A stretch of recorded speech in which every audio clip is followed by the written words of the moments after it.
Communist கட்சி நடத்துகின்ற மாநில தழுவிய ஆர்ப்பாட்டம் வெல்லட்டும் வெல்லட்டும்.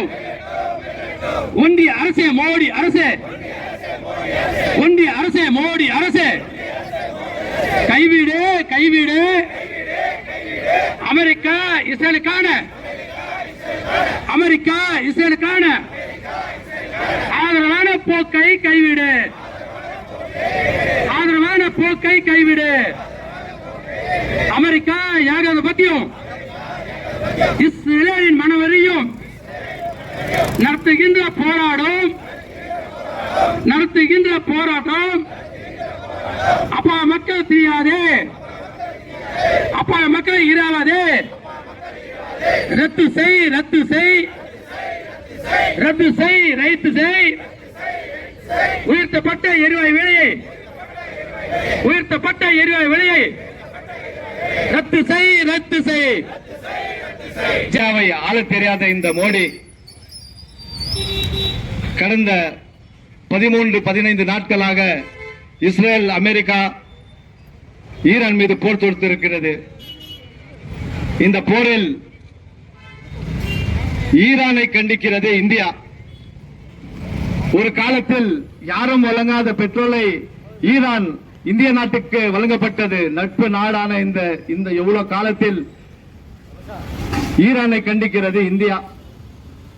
அந்தந்த நாட்டுல எதையோ கண்டுபிடிக்கிறான். இப்போ ஈரான் நாட்டுல ஒரு ஏவுகணை கண்டுபிடிச்சிருக்கான். ஈரானே அழிஞ்சாலும் ஒரு ஏவுகணை இஸ்ரேலை தாக்கக்கூடிய ஒரு ஏவுகணை கண்டுபிடிச்சிருக்கான். ஆனா நம்ம மோடி சர்க்காரு கரண்டையும் தட்டி எடுத்து அந்த கொரோனா காலத்துல அடிங்க அப்படி சொல்லி அடிக்க வச்சிருக்காரு எல்லாரையும்.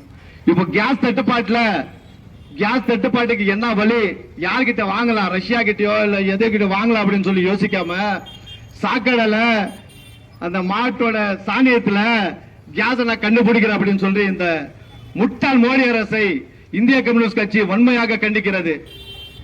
கடந்த 11ஆம் தேதி இந்திய கம்யூனிஸ்ட் கட்சியின் மாநில குழு கூட்டம் சென்னையில் நடைபெற்றது. அந்த கூட்டத்தில் மாநில செயலாளர் அவர்கள் மாநில குழு துவங்குவதற்கு முன்பாகவே இன்றைக்கு தமிழ்நாட்டிலே ஒரு கேஸ் தட்டுப்பாடு என்பது தலைவிரித்து ஆடுகிறது. இன்றைக்கு பெரும் முதலாளிகள் கேஸை பதுக்கி வைத்துள்ளார்கள். அதை வெளியே கொண்டு வருவதற்கு இந்திய கம்யூனிஸ்ட் கட்சி முதலாவதாக ஒரு தீர்மானத்தை நிறைவேற்றியது அந்த மாநில குழுவில். அந்த தீர்மானம் என்பது மார்ச் 14ஆம் தேதி மாநிலம் முழுவதும் இந்திய கம்யூனிஸ்ட் மாவட்ட தலைநகரங்களிலும் வட்டார தலைநகரங்களிலும் கேஸ் உயர்வை கண்டித்தும் தட்டுப்பாடை நீக்குவதற்கு உடனடியாக மோடி தலையிடப்பட வேண்டும் என்று அறிவித்து அந்த தீர்மானத்தின் அடிப்படையிலே இன்றைக்கு தமிழகத்திலும் மாவட்ட தலைநகரிலும் ஒன்றியத்திலும் இன்றைக்கு போராட்டம் நடைபெற்றுக் கொண்டிருக்கிறது. அந்த போராட்டத்தை தலைமையேற்று நடத்திக் கொண்டிருக்கின்ற இந்திய கம்யூனிஸ்ட் கட்சியின் மாவட்ட துணை செயலர் அருமை தோழர் சின்னசாமி அவர்களே, எனக்கு முன்பு பேசிய மாவட்ட நிர்வாக குழு உறுப்பினர் கண்ணு அவர்களே, வெங்கடாஜலம் அவர்களே, அதேபோல இந்திய கம்யூனிஸ்ட் கட்சியின் இன்னைக்கு இந்த போராட்டம் என்பது மோடி அரசை கண்டித்து நடைபெறுகிற போராட்டம். ஏனென்றால் இன்றைக்கு 1 மாத காலமாக இன்றைக்கு அமெரிக்கா ஏகாதிபத்தியம் இன்றைக்கு ஈரான் மீது போர் தொடுத்து அதற்கு இன்னொரு நாடும் சேர்ந்து இஸ்ரேலும் போர் தொடுக்கிறது. போர் தொடுக்கும் போதே இந்திய நாட்டிலே இடதுசாரி அமைப்புகள் ஒன்று சொன்னது என்னவென்று, போர் தொடுக்கிறார்கள், அடுத்தகரமாக இந்தியாவுக்கு பெரிய தட்டுப்பாடு வரப்போகிறது. அது என்ன தட்டுப்பாடு? கேஸ் தட்டுப்பாடு, டீசல் தட்டுப்பாடு, பெட்ரோல் தட்டுப்பாடு வரப்போகிறது என்று எச்சரித்தார்கள். அதை பொருட்படுத்தாமல் இங்க இருக்கிற மோடி அவர்கள் நான் இந்தியாவிலே எவ்வித தட்டுப்பாடும் வராது என்று அறிவித்தார். அதற்கு முன்பாக தான் இடதுசாரி அமைப்புகள் நமது மாநிலத்தில் அல்ல மற்ற மாநிலத்தில் போராட்டம் செய்தது. என்னவென்று, மோடி அரசே தலையீடு, தட்டுப்பாடு இல்லாமல் கேஸை வழங்கு, பெட்ரோல் வழங்கு என்று கோஷம் எழுப்பினார்கள். அதனால்தான் இந்த துண்டு பிரச்சத்திலே எங்கே போர் நடக்கிறது, இந்தியாவிலே கம்யூனிஸ்ட்கள் கொடி பிடிப்பார்கள். ஆனால் அங்கே போர் நடந்தால் கேஸ் தட்டுப்பாடு என்பது நமது வீட்டு கதவை தட்டுப்படும் என்று இந்த துண்டு பிரசாரத்தில் விட்டுக்கிறோம். இது போர் நடப்பது எங்கே? அமெரிக்கா ஏவி விட்டு வெனிசுலா இது ஈரான் நடக்குது. அதே போல ஈரான் நடத்துறது வந்து பாத்தீங்கன்னா இஸ்ரேல் நடக்குது. ஆனா கேஸ் தட்டுப்பாடு எங்க வருது? இந்தியாவில் வருது, தமிழ்நாட்டில் வருது, ஓசூர்ல வருது, ஓசூர்ல ராமநகர்ல வருது. நமக்கு கேஸ் இல்லைன்னு. அதை புரிஞ்சுக்காம இங்க இருக்கிற சங்கிக சொல்றான். இங்க இருக்க மாநில தலைவர் நான் சொல்றபடி இவரு என்னன்ற பிஜேபி நயினார் நாகேந்திரன், நான் தமிழ்நாடு ஃபுல்லா கேஸ் சப்ளை பண்ணுவேன். எப்படி பண்ணுவேன்? தேர்தல் வந்துருச்சு. நீ சப்ளை பண்ண வேண்டிய ஆளு இருந்தா எல்லா பெட்ரோல் பங்க்ல நீங்க ஏஜென்சி முன்னாடி போய் லாரி இறக்கி இருக்கணும். இறக்கிட்டு மக்கள் வந்து கியூ நிக்க கூடாது. நான் வந்து குடுக்கறேன்னு சொல்லிருக்கணும். ஆனா வாய் வழியை மட்டும் தமிழ்நாடுல கேஸ் தட்டுப்பாடு இல்ல, நான் எத்தனை லோடு நாள் அனுப்புறேன் இந்தியாவுல தமிழ்நாட்டுக்கு அப்படின்னு சொன்ன அவருக்கு நயினார் நாகேந்திரவன் அதுக்கப்புறம் வாயே திறக்கல. அதே போலதான் இன்னைக்கு எடப்பாடி தேர்தலை எதிர்நோக்கி இருக்கிற தவிர இந்த மாதிரி கேஸ் தட்டுப்பாடு வருது, இந்த மாதிரி சிலிண்டர் தட்டுப்பாடு வருது, பெட்ரோல் தட்டுப்பாடு வருதுன்னு இது வரைக்கும் வாய் திறக்கல. அதே போல அந்த கூட்டணியில் இருக்கிற அன்புமணி சொல்றாரு, முந்தா நேற்று வந்து பாத்தீங்கன்னா இவரே இருக்காரு, பாராளுமன்ற உறுப்பினர் இருக்காரு, மேல்சபை உறுப்பினர், அவர் 3 நாளுக்கு பேட்டி கொடுக்கிறாரு.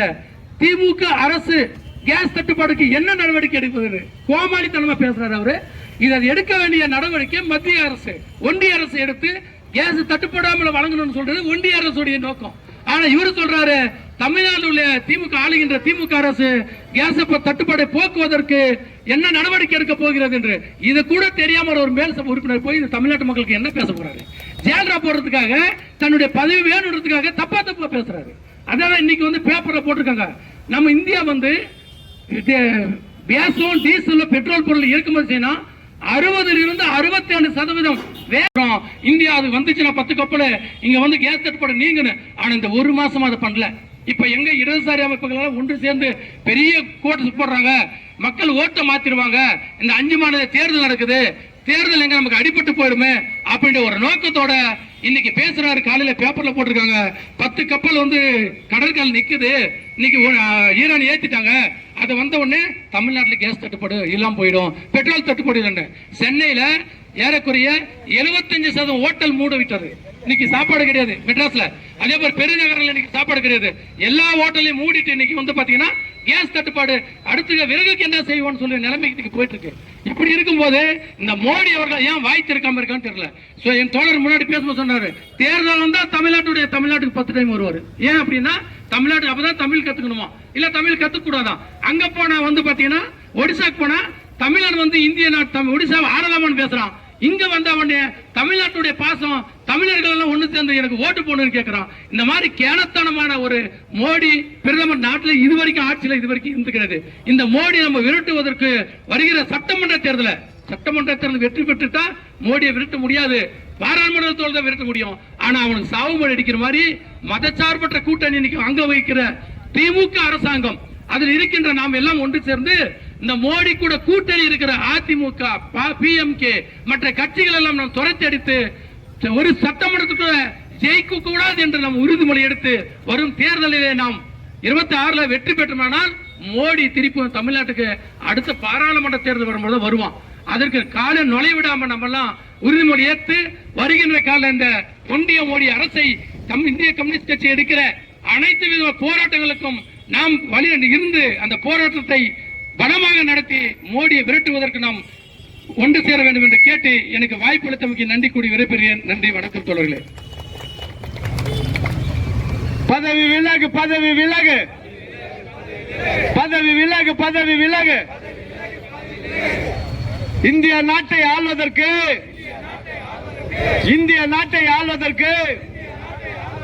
தகுதி இல்லை, தகுதி இல்லை. மோடி அரசை, கேடி அரசை, மோடி அரசை, கேடி அரசை, வடை செட்டி இல்லாமல், எண்ணெய் மாவும் இல்லாமல். குழுக்கும் மாவட்ட குழு, நகர குழு எல்லாருக்கும் நன்றி சொல்லிக்கிறோம். இதோட கூட்டம் முடிச்சுக்கிறோம். எல்லாரும் வந்ததுக்கு நன்றி.